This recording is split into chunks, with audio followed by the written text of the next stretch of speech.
Welcome to the fourth video in the type mapping series. If you watched the previous videos, you will have understood that it is an approach that takes a dynamic view of personality.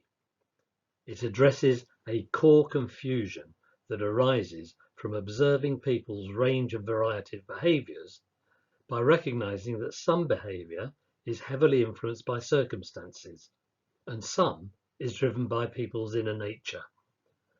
This is what I call the difference between being and doing. Now, personality is more about our sense of identity than about the roles that we may play, given the challenges that we face. And the previous video, part 3, described why the TDI was developed. This video is more about the how to use it. Here is what I will cover. First, how to introduce the TDI to individuals. It helps people to engage if they understand more about the questionnaire, and I will suggest ways that help establish the most appropriate mindset for completing the questionnaire. And then, how to introduce to groups, which builds on what is useful for individuals, but adds some group exercises. Then I will describe the reports that are available. People are usually curious about what they will take away, the output. Then I will direct you towards some resources. Any facilitator wants to learn ways of making the process more impactful. So I will share some ideas and some places to look. And then finally, I will explain how it integrates into the type mapping system.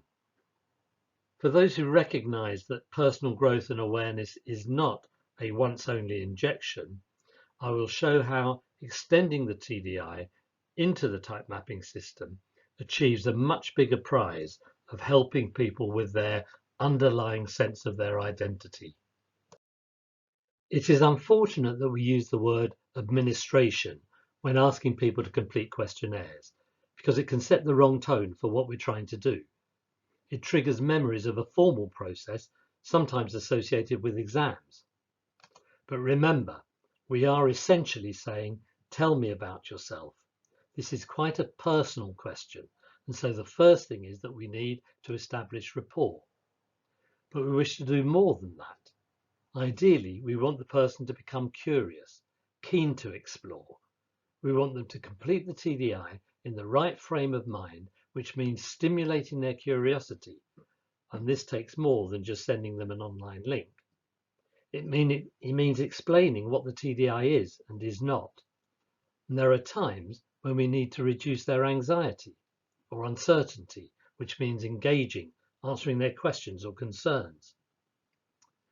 But also, the right mindset means abandoning the knee-jerk reaction. This is encouraged by the give the first answer that comes to you instruction, which is almost universal with traditional personality questionnaires. It's adopted from the objective measurement paradigm linked to assessment for selection, and this approach is partly attempting to stop people manipulating the answers.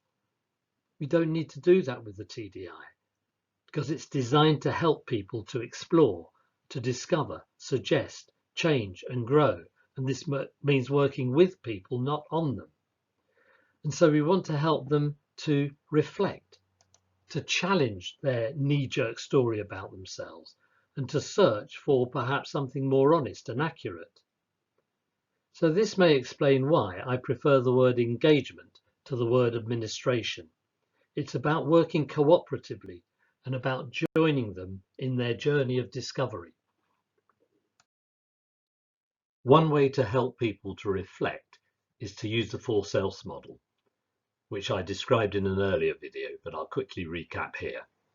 We all have part of us which we show to the outside world, and there is part of us which is inside and more private. We also know that our behaviour is influenced by where we are and who we are with. These different contexts elicit different behaviours. In other words, we adapt to play different roles to fit the circumstances, which is here called the contextual self. Clearly, our behaviour is an unclear mix of our inner nature and external demands. and constraints and challenges.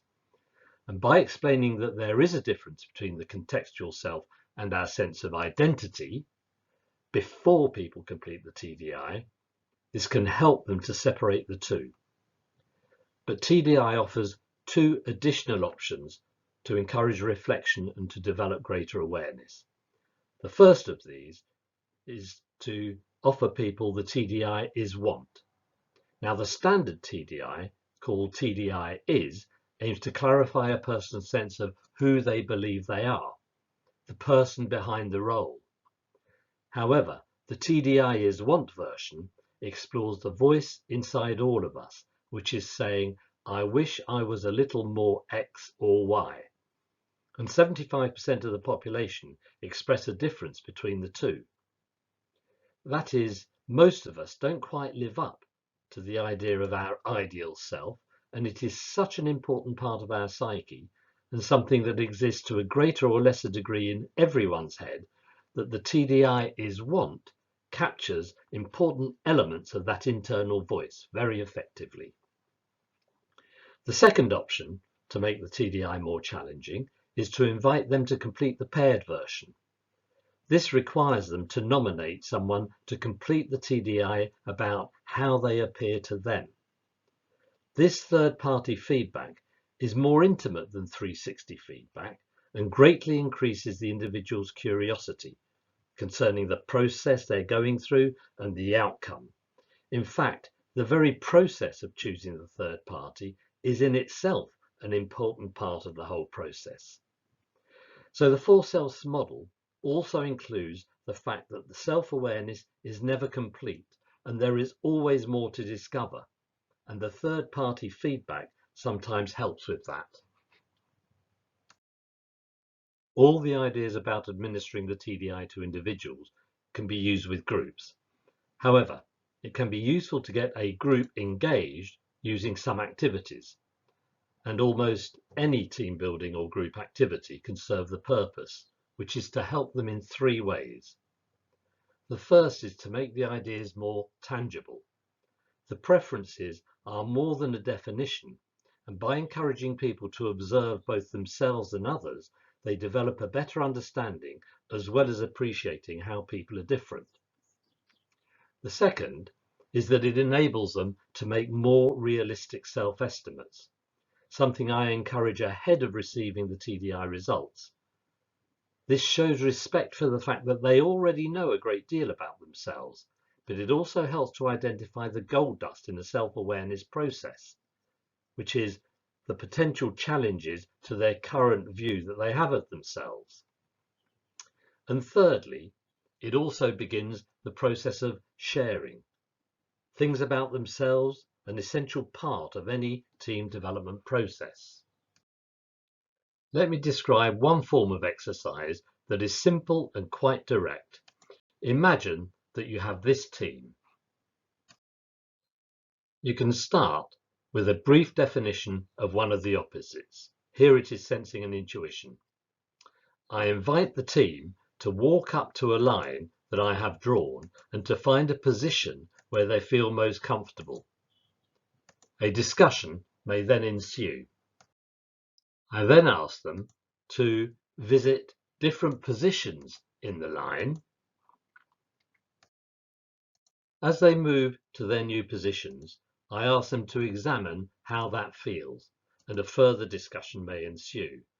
This is all based on their current understanding of the opposites. To deepen their understanding, I then present various images that illustrate potential consequences of their choice, such as this one or this one, and I encourage them to move again if the contrasting images suggest it. A key element of this exercise is the variety within each construct and the movement. Movement demonstrates how they are not one position on a simple construct. And this can also generate discussion, which is all good precursors for later sharing.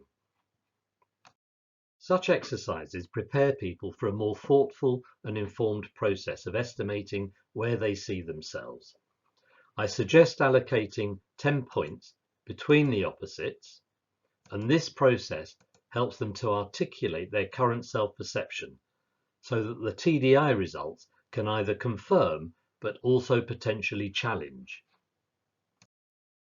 If you need resources to help with this process, this booklet, Pictures of Type, available on Amazon, contains 40 pairs of images, 10 for each of the 4 pairs of opposites, and these can be used, or you can purchase a slide deck with them by contacting Team Focus.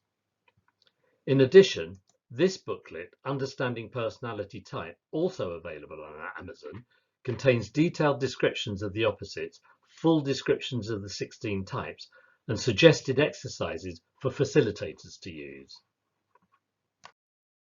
In summary, therefore, when introducing the TDI, you are helping people to understand 3 important things. The first is that one preference is usually more natural than the other, as the water in a pipe metaphor used in the earlier video can be a useful way to illustrate this. Second, people have a tendency to value one side of the opposite, certainly in early life, and that one-sided development is not ultimately healthy. Third, it is important that people differentiate between preference and behavior, because we all know that behavior can be significantly moderated by context. It is important to let people know that when they've completed the TDI, they can receive a full report which is designed to encourage a process of exploration. Here are the report headings that show that it provides a good deal of information, including graphical summaries and a pen portrait, and then many detailed implications that follow from the preferences identified, such as why the type tends to work, their style, their reactions to stress, and much more. Finally, they are encouraged to summarize their reflections on what they have learned. For some, this may be too much, and so there is a shortened summary report, and if useful, there is a version that identifies careers. Now, this is not a set of job suggestions, but rather where people who share their preferences are overrepresented. And this may suggest that people with those preferences tend to gravitate towards these kinds of roles. At times, it is useful to go beyond a person's sense of identity, and this graph from the TDI is Want shows an INTJ who wants to be an ISFP. The report also presents the results like this, and this is the graph that often stimulates the richest discussion. Over 70% of people report an is-want difference. This suggests that questionnaires like MBTI may be oversimplistic about what they mean by type and preference. I find that even the 28% who do not report a difference in their type, i.e. the arrows do not cross the midpoint, they nevertheless have arrows that show a direction of travel, and that can unearth an important story. I also mentioned that there is the option of using the TDI with a third party, the paired version, and that report uses the same format to show the difference in the two people's perception. I often get asked how to debrief the is-want differences, and I have found that these 6 hypotheses stimulate the most fruitful discussions. For example, is my reported type truly my natural home? Or is it simply reporting what I feel I need for my current context? Or is my want type really what I want? Or is it what my parents wanted for me? There is more detail of this in the booklet mentioned earlier, Understanding Personality Type. Another great benefit of the TDI is how it integrates with type mapping. Going back to the tug-of-war metaphor used in video part 2, where the map is simplified to the inside, personality and values, etc., the outside, the contextual demands, and what goes on in between, how we react and behave. The TDI is that part which addresses the inside. The MTRI and the ITPQ are the questionnaires that map the other 2 domains, providing us with 3 simple questions that help us decide where to start with type mapping. What are you doing? and then what should you be doing, and why aren't you doing what you should be doing? We then map the questionnaire results using the wheel, and the MTRI gives us the behavioural roles, and the TDI gives us our personality preferences.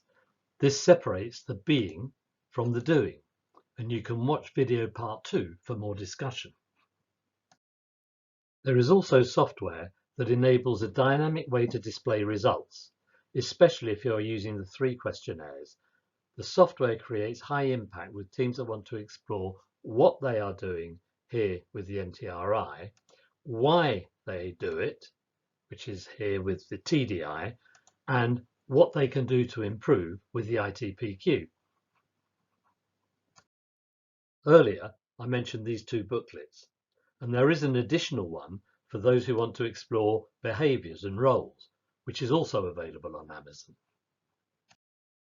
And so finally, why do I use type mapping?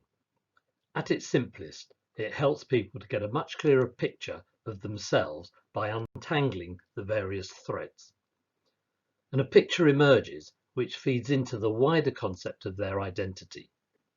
This was elaborated in video part 3, and there are additional videos that cover a deeper dive into fundamental values and managing stress and resilience.